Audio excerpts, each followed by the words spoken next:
Yeah, Namaste, Senior Principal Ma'am, and the guest of this event, Mrs. Nidhi Sahil,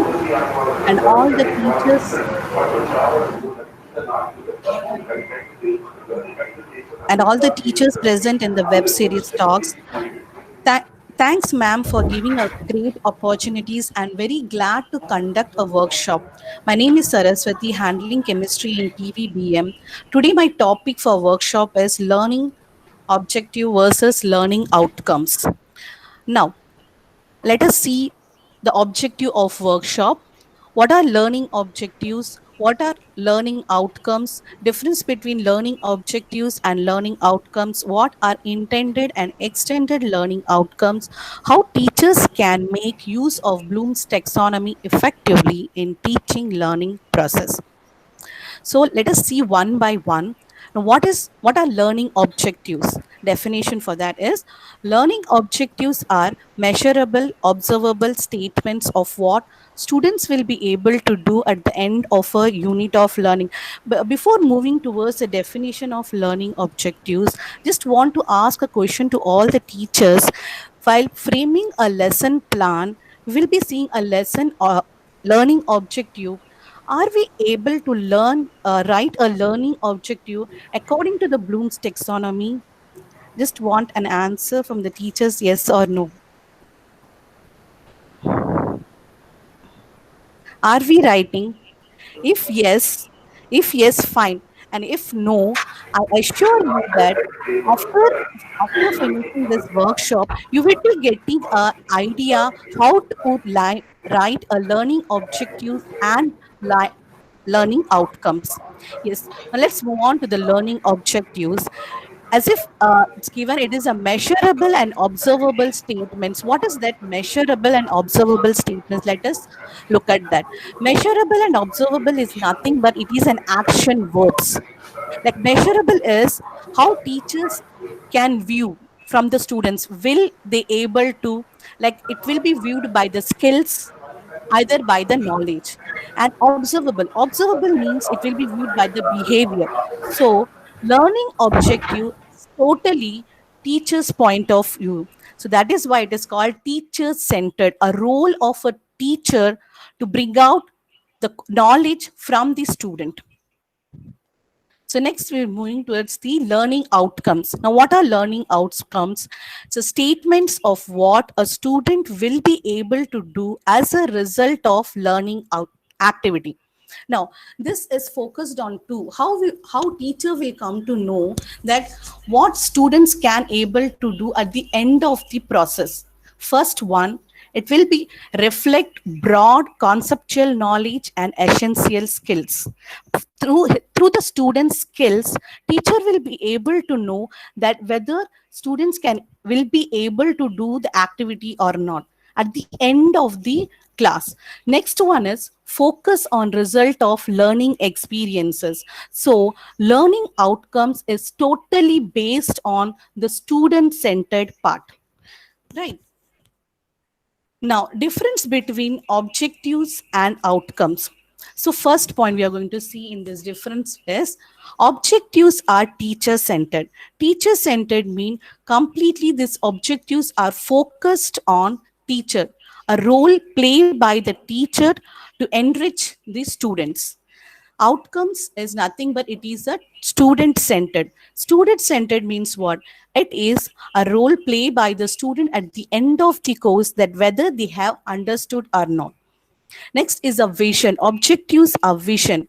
Vision is nothing but a students are provided with essential needs to succeed in their learning process.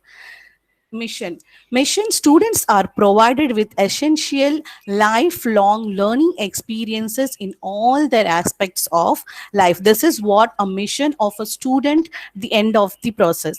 Destination objectives are nothing but it is a destination set up by the teachers. So before taking and handling any classes for that 45 minutes, teachers has to set up some destinations or goal that she is going to finish this much lesson, this much pages. So that is the destination of a teacher to set up. Outcomes are nothing but to reach the destination set up by the students. So here the outcomes is a part of the students, that how a teacher can help the students to set their destination. Then objectives are less in number. So teacher, when she is setting an objective, that will be less in number, but the outcome which is going to seen from the student, it should be always more in a number. These are the differences.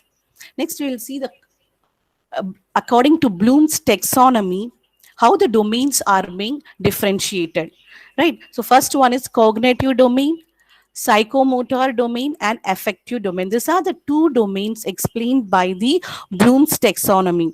So here it is a 6S and 5S and 6S is given. And this I will be explaining with some examples. So this example I have taken from an 8th standard science book, like to understand the natural and man-made resources from with examples, then to learn about exhaustible and inexhaustible natural resources, then to know about fossil fuels and its process of formation. Now here, how can we understand that understanding is visible, then learning is visible, and knowing is visible? Okay, how we come to know that whether the students has understood or not? This is what we are going to see from the outcomes. So these are the role played by the intended and extended learning objectives. Now here, students will be able to enlist various resources, classify the resources into natural and man-made, demonstrate how a resource get exhausted, compare exhaustible resources with non-exhaustible resources with example, value and use exhaustible resources responsibly, define fossil fuels with example, and create a web chart on resources. Now here, this enlist, classify, demonstrate, compare, value, define, create are this all are nothing but it is a measurable action verbs. Now how these verbs are going to be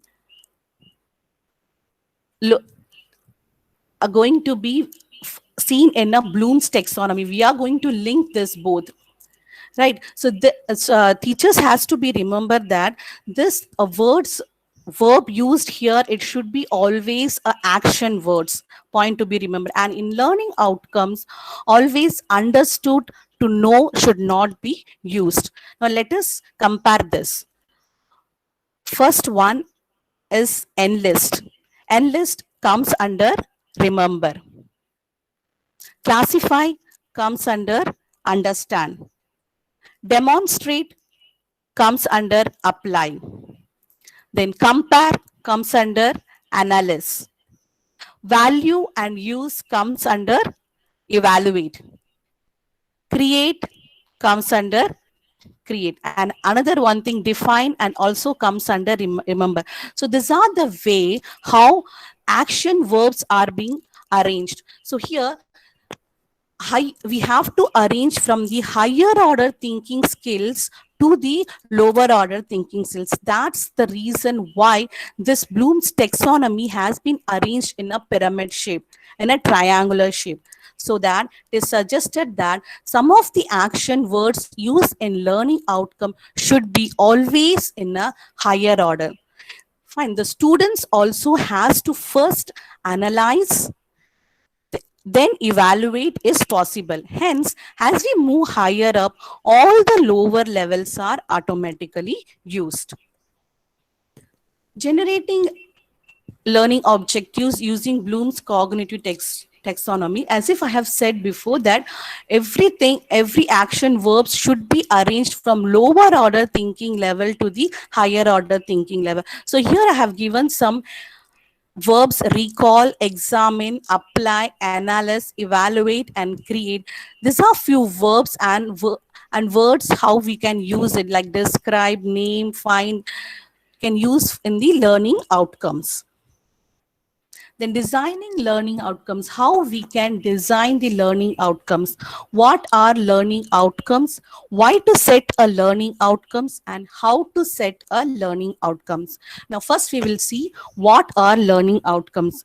This is nothing but a measurable statements that state what students should know, be able to do at the end of the courses, right? Now why to set the learning outcomes? To make it sure easier to teach the students. Next, teaching content should be clear. Teaching or learning activities should be clear, and the format of assessment should be clear. That's the reason to set a learning outcomes. Now, how to set a learning outcomes is to determine what a student should know, be able to, or value. And always remember that whenever we are using a verbs, it should be always be in the action verbs only.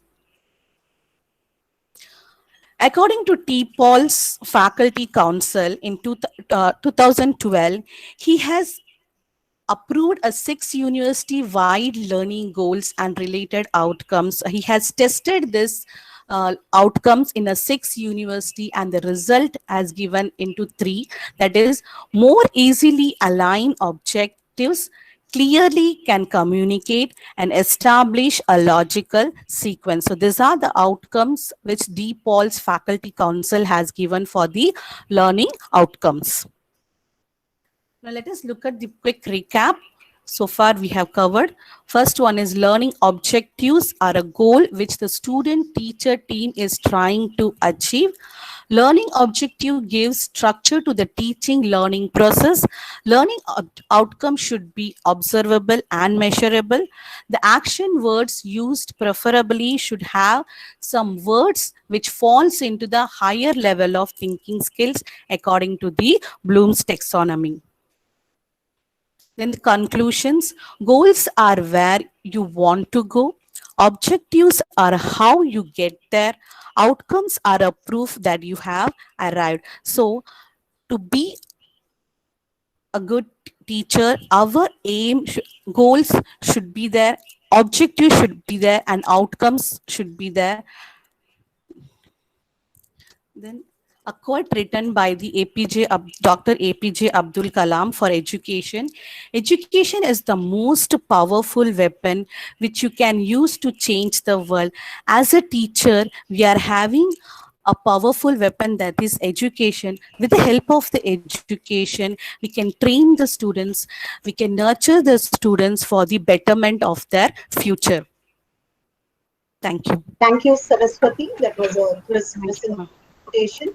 Yeah, Nidhi, would you like to say now or? Yes, surely, ma'am. Yeah. So now everyone would have had, first I would like to thank Ms. Saraswati for taking up such a wonderful topic, learning outcomes and learning objectives. So now here is, many people will get confused between objective and outcome.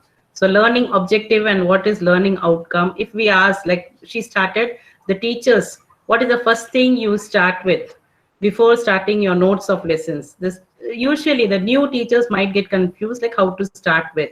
So now Bloom taxonomy, that is what is a very important one. You have to start with that. That is what you said. So now here objective means a faculty will cover in a course of time. That is, he has to think about that. And outcome means the student must be able to do at the conclusion of a course, isn't it? That is what you came to a conclusion. So hence, the objective is viewed from the instructor's perspective and the outcome is viewed from the learner's perspective, outcome. So finally, we have to solve the purpose so that we are closely related to both. It is finally closely related to both, like learning and objective and outcome, both are together. So now, always we see to that the teacher, he puts himself or herself inside the shoes of the learning objective, and then only the outcome or the result will be the best. So hope all the, finally I would like to end by saying that the benefit for educators is that focusing on the learning outcomes, how much you focus, that much you can put your trainers, you can more come closer to that, and finally the result will be the best from the learner's perspective side. Thank you, ma'am. Thank you, Nidhi. You added flavor to what Saraswati presented. Thank you very much.